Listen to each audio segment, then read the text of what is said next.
Here we are. Stephen A. Smith says he is not completely sold on the 2024 Jets. Free agency, we're kind of in the second wave. I can expect, though, maybe a running back 2 addition. I think J.K. Dobbins would be nice. But we're in draft season now. We're here to talk draft. My guest is Ryan from Jets Talk 24/7. Let's roll. Jets, Jets, let's go. Jets wide receiver Wesley Walker. Wesley, how you doing today? ESPN writer, Mr. Rich Cimini, Jets reporter for The Athletic, Mr. Zach Rosenblatt, Hall of Famer, and Jets legend, Mr. Marty Lyons. Your host, Connor Law. Here we are, Saturday morning, talking some Jets draft. Let's bring on our guest. Ryan, how you doing this morning? Dude, I'm feeling really good. That was an awesome intro. Thank you. Appreciate it. The great Gator McCluskey made that incredible intro. Gator also made the Talking Jets intro. And as Jake would say, Gator is the one person on the production team for the Jake Asman show. So ready to talk some ball. I'm excited. Let's chop it up. Yeah, so we're gonna go right into it. I just gotta clear this question out of the way. Are you a wacky whiteout? Are you a Bauer boy? Are you an O-line ogre? Are you team trade up or are you team trade down? I'm team trade down, 100%. If we can get an additional pick in the second round, that would be my preferred route. My issue with the trade down is I don't think we're going to have the opportunity to do it. So I think quarterbacks are going to go 1, 2, 3, 4 in this draft. And I don't know if someone's trading up for the fifth quarterback up to number 10. So ultimately, I think we're going to wind up sitting at pick 10 and we're going to have to make a selection. And then that's where maybe my opinion differs from other people or thought process maybe. Yeah, so I talked to Trevor Sikkema of PFF yesterday. We had him on the show. And he was saying he does not think it's going to be the fourth quarterback who's going to come up, as he thinks he will be already selected. But he said some teams to keep an eye out for are the Raiders, the Broncos, maybe the Vikings, and the Eagles. He said the lowest he thinks the Jets will trade down to is pick 22 with the Eagles if we were to go all the way that down. And if we were to trade up, he said he thinks pick 5 would be the highest we would jump to. And, right now I'm probably team trade down. As, Allen's also team trade down. F Jake Asman, I think he said. Trade down, take a tackle, Fatanu, Mims, or Guyton, and find a way to draft Roman Wilson, Ricky Pearsall, or Ladd McConkey as wide receiver 3. With that trade back selection, happy Sunday from the Windy City. I'll let you go first on this one. What are your thoughts? And then I'll give you my take on that. Yeah, I mean, if we can trade down, I agree with Sikkema. I think 5 is the highest you could trade up with the Chargers in the event they want to come down. I think the only way the Chargers trade down with us is if the Vikings have already come up to number 4 and they can't get that Vikings trade down, because I think they would prefer to trade with the Vikings if possible. Trade down wise, I agree. 22 with the Eagles makes a ton of sense. They have 2 second-round picks, 2 third-round picks. I think it would make a lot of sense if they want to come up and get the best corner potentially available. We'd have to fall further back, and then realistically, one of these 3 should probably be available for you. And I like all 3 of them, honestly. Fatanu gives you a little bit more of that guard tackle flexibility that I really like. I don't think he's going to be there if you were to fall back to 22, but a Guyton or a Mims gets far more attractive in a developmental role behind a Tyron Smith and a Morgan Moses than maybe taking them as your full-on starter. So I think I like this for sure. And then as far as a second-round pick, McConkey, Roman Wilson, or Ricky Pearsall, any one of them would be rock solid. I still like Malik Washington in like the 4th round. Yeah. He's kind of in the draft crush for Jet fans. GM Green Bean is all for Malik Washington. But I really like these names. I really like Fatanu. Sikkema told me it's Fatanu. I really like him. And Connor Rogers put out a mock draft for NBC, and he was all for if the Jets really, really like Fatanu, take him at 10 rather trading at and my thing I like most about Fatanu is he could play guard and tackle. So you can move him around. So he's basically like a really good depth guy for this year versus we're going to build this offensive line. Like I mentioned, Morgan Moses, Tyron Smith, they're only on 1-year deals, and those are our 2 tackles. So I think we can't stop building this offensive line. And then the other part of me, though, is this is a win-now team. I think we need a weapon to pair with Rodgers, who's going to help us hopefully win a Super Bowl, because Rodgers is with this team 1, 2, slim chance, probably 3 years, and we need to plug guys in to help him win. Roman Wilson, I really like. Ricky Pearsall's probably in the middle. If I had to rank those guys from 3 to 1, it would be Wilson, Pearsall, and McConkey. I really like McConkey. My comp, I compare him to Chris Carter from the Vikings. I think the hands that he has, I think they're really, really solid. I really like that. Pearsall is someone who he didn't participate in the Gators Pro Day, I don't believe, the other day. I think it was reported by Jordan Reed. I think he said that he did not participate in the Pro Day. Roman Wilson and McConkey, though, are both guys. Draft stock was here entering Mobile, and then it just skyrocketed after the Senior Bowl. But if we could trade back, get a second round pick, my ideal scenario would be Fontenot then McConkey. That would be my ideal. What about you? Yeah, I like Fontenot a lot. If you can get him, the guard tackleness kind of gives you that insurance for AVT, the insurance for Tyron Smith, while also pushing the starters. Because remember, Morgan Moses is only getting $5.5 million. Yep. That could be backup money. So, if he outperforms Moses, he can start this year. If you have John Simpson at left guard, he's really only under contract for one guaranteed year. He has a 2-year deal, but there's no reason that Fontenot couldn't push him as a more of a competitive piece. So even if he's not necessarily on the starting rotation initially, he could still have an impact on our starting lineup. So that's why he's a really attractive option. He's kind of like that AVT type player for this year, which gives you that insurance for next year, because then you have 2 guys that could kick out to tackle. You got 2 guys that could be interior offensive linemen, depending on what happens with the tackles. Maybe Tyron comes back, maybe Moses comes back. Who knows for next season?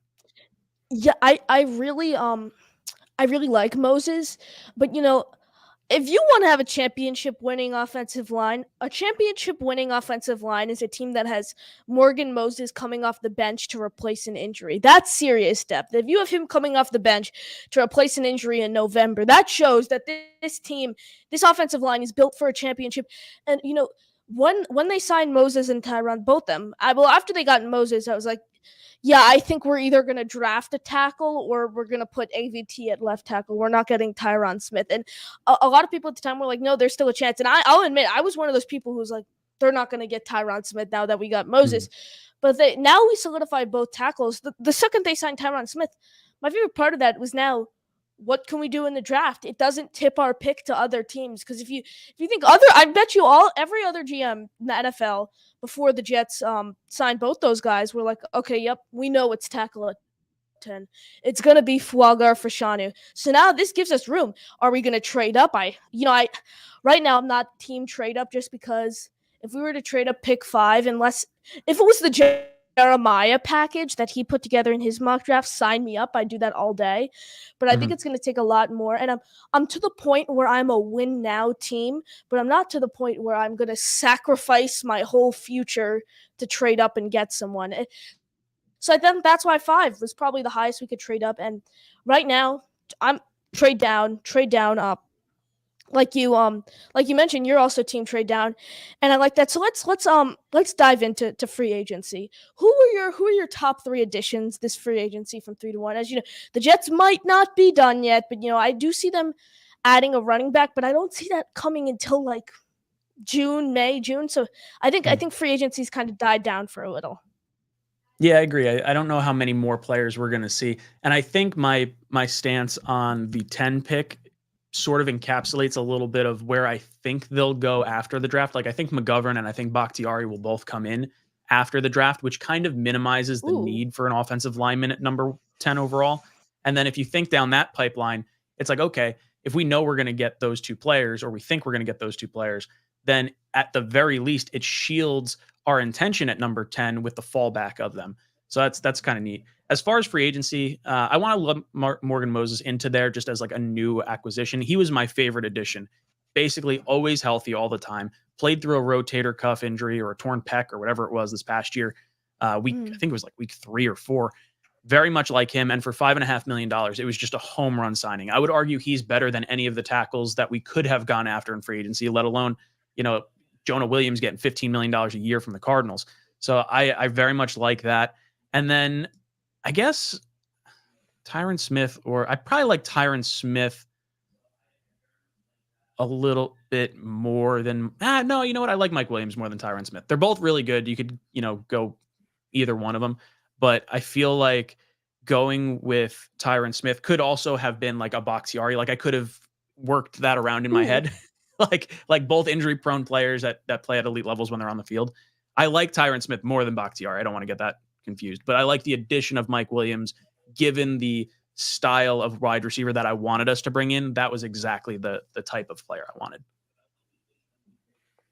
Yeah, and I 100% agree with your top three there. And going back to kind of that offensive line area, you know, even if we draft a tackle, I'm all for getting Bakhtiari in like a 1 year, 3 million kind of deal, incentive Mm. heavy, or Donovan Smith. When people were talking about him possibly starting next year, it was complete nonsense. Mm-hmm. But now that we have our two tackles solidified, it wouldn't hurt to bring in a guy like Smith who can come in and back up. But could you real honestly see the possibility of, let's say, the Jets just stay at 10, take Fashanu, or offensive lineman, period, in the draft, first round?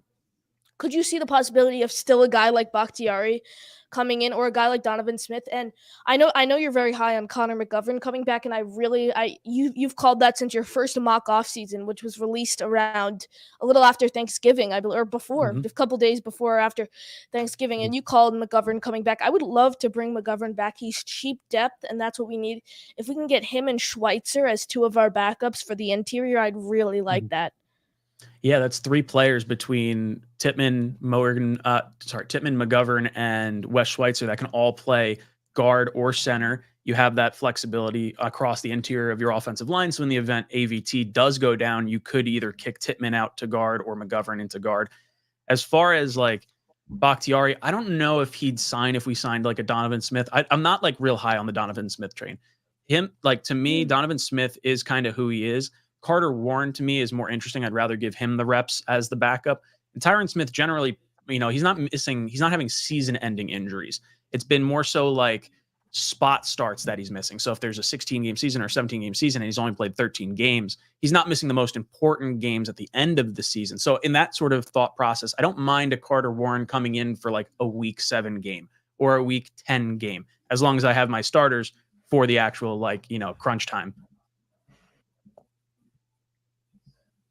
Yeah, so what there have been I'm hearing, Jet fans, it hasn't been like officially reported or anything, but Jet fans are kind of, what if we some people have been saying, what if we trade back and draft Jackson Powers Johnson, move Tippmann to guard, and at this point you would probably entail Samson going to the bench if we were to draft Jackson Powers Johnson. So would you be intrigued if the Jets drafted Powers Johnson?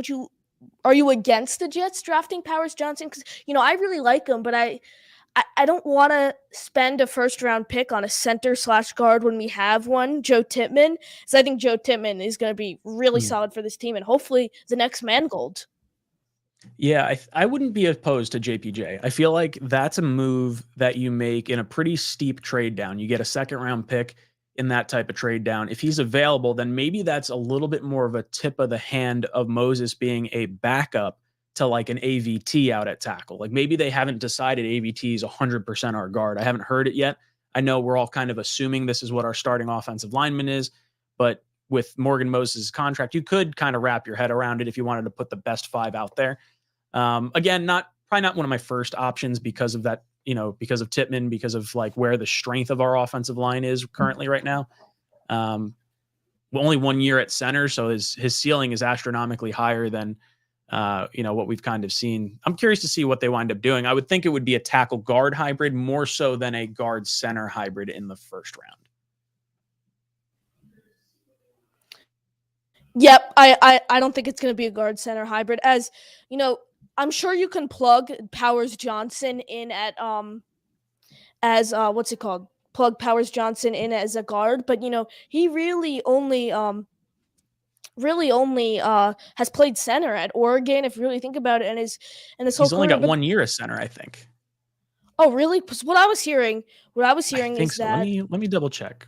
that he's like a center. Yeah, well, he's definitely a center because of like how well he performed this year, but I'm almost positive he was a guard up until this year. I can't guarantee you that he wasn't. You're probably right, but what I was hearing is that he's most likely going to probably be a center in the NFL. Yeah, I would think so. I think people would want to keep him at what most people deem as a more like valuable type position. So yeah, center this year, and then last year he was right guard. He did have a few snaps at center, you know, that year. Yeah, right guard again. Yes, basically all over the interior of that offensive line.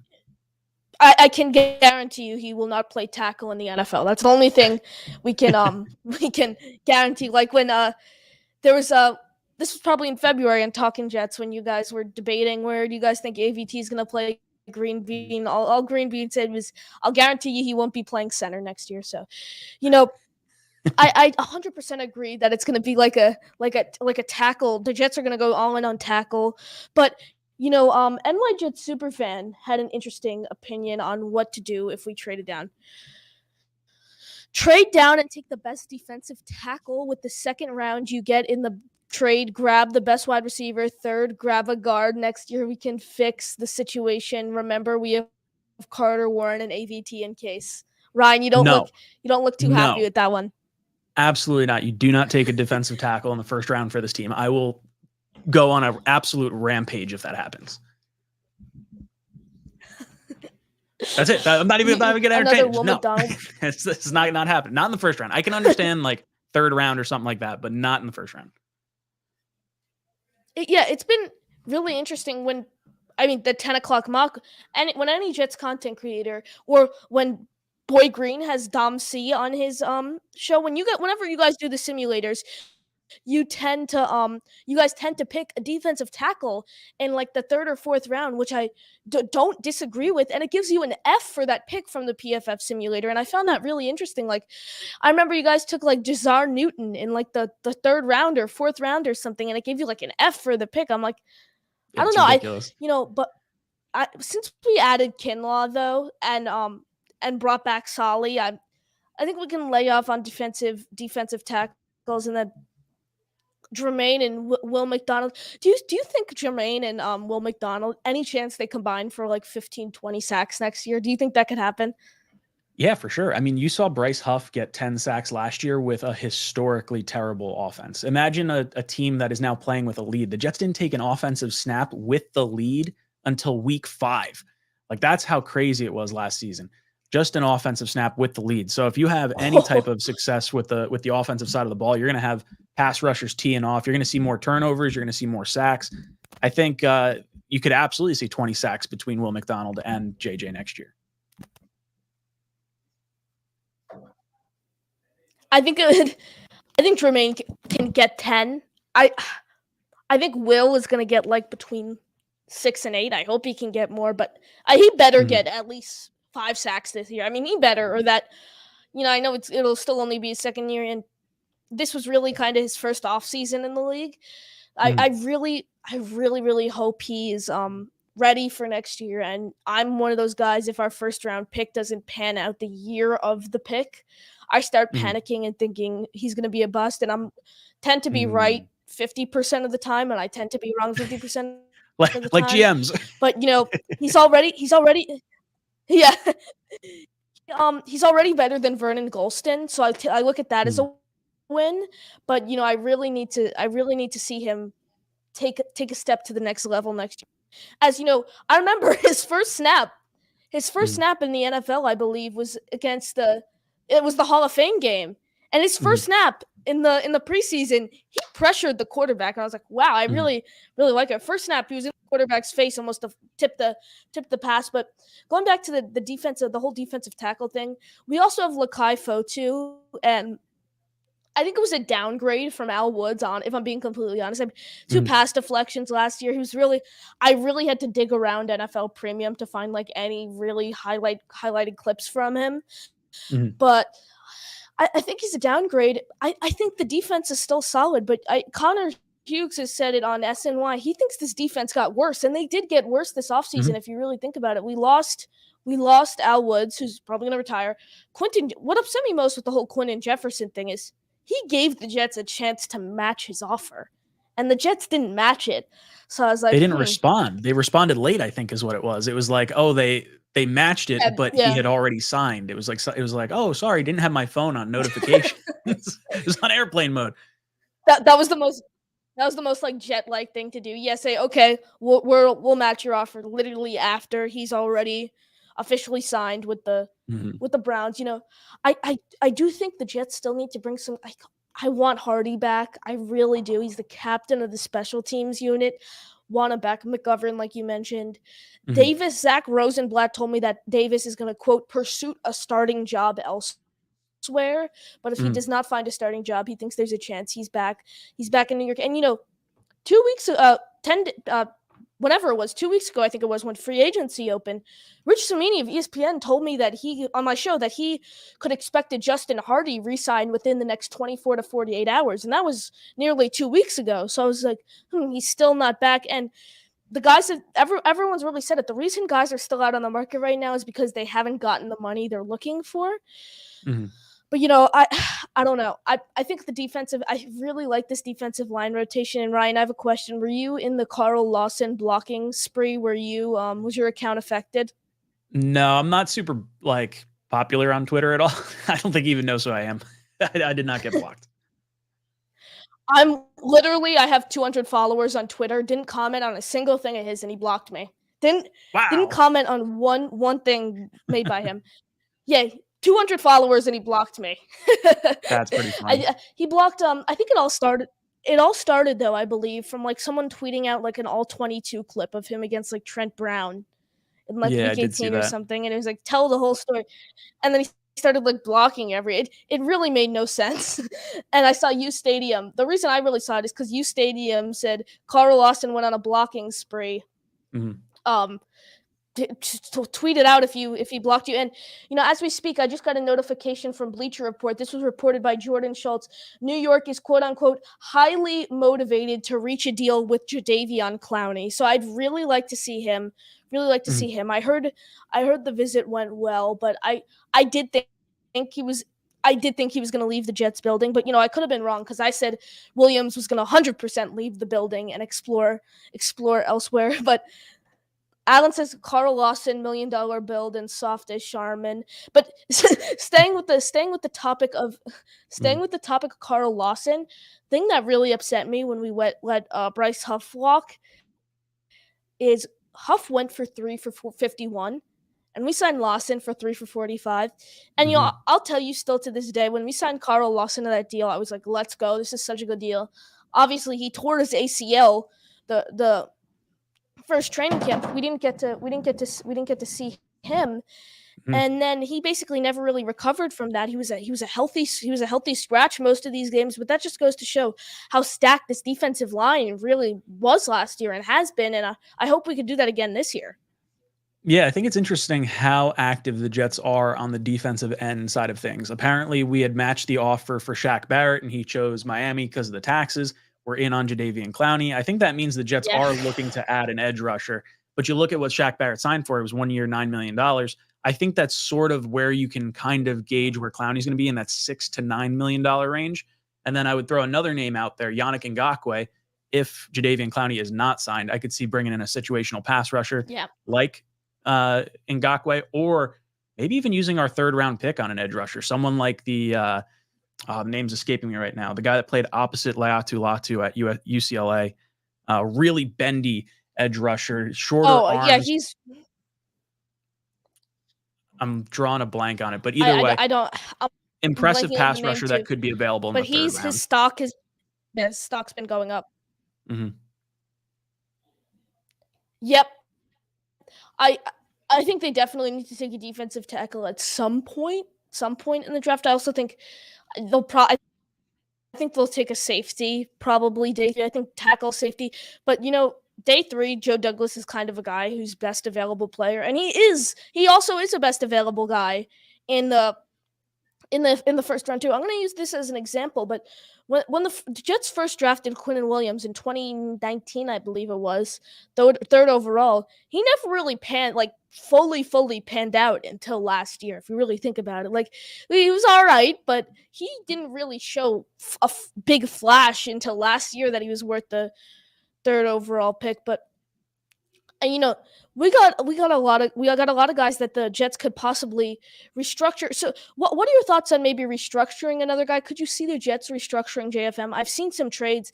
I really like JFM, but if we could get a third round pick for him, I'd trade him for a third round pick 100%. That's what I'm seeing. Third round pick is the price. I've seen some mock trades. I would do a third round pick for JFM. What about you?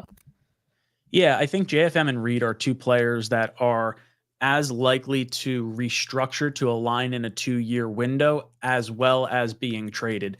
For me, I feel like Reed is someone I'd like to hold on to and extend, but if he's looking for a massive payday, the Jets just may not be able to do that. So it's a situation where they may just let him play out his contract or look to move him for a pick. JFM, I think, is probably a little more likely to restructure since he already got a pretty decent contract from the Jets. Conklin would be the other one. I think Conklin's going to get restructured after the draft, because if you restructure him before the draft, that sort of implies you're not going to go with Brock Bowers at number 10, where I think the Jets at the very least want to give the optics of going Bowers or going offensive line or going wide receiver. So I don't think they're going to tip their hand too much right now. And you really don't need to restructure guys until you need to use that cap space anyway. So having that kind of in your back pocket seems to make a lot of sense to me. I really liked the move that the Jets extended Mosley, the 2 years, $17 million, I believe they got him on that extension. Love to extend Reed. I agree with what you're saying, possibly restructuring and then trading Franklin Myers. If I'm not mistaken, Conklin was restructured last year too, right? When they I know Uzama when they did. traded I don't for know Rodgers. Yes, he was. Yeah, I don't know if Conklin was restructured or if they added some maybe they added like a void year onto it, but you could restructure him again. It would save a pretty good amount of money. There was something like too gold with his contract there that had to free up space for Rodgers. But my whole thing was I didn't want to restructure any guys if the Jets weren't gonna go out and get a big name.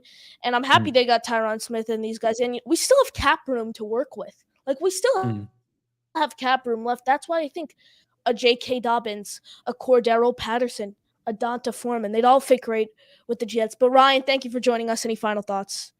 Yeah, I would throw Zeke Elliott in that conversation as well. Good pass blocker, strong on the goal line. That's someone I'd like to possibly see. Dude, Connor, I love chopping it up with you. I think you got a lot of good thoughts, a lot of love having excitement coming up for the draft and everything. So always a pleasure. Thank you. Appreciate it, everyone. Thank you guys for watching. And as always, JETS, Jets, Jets, Jets.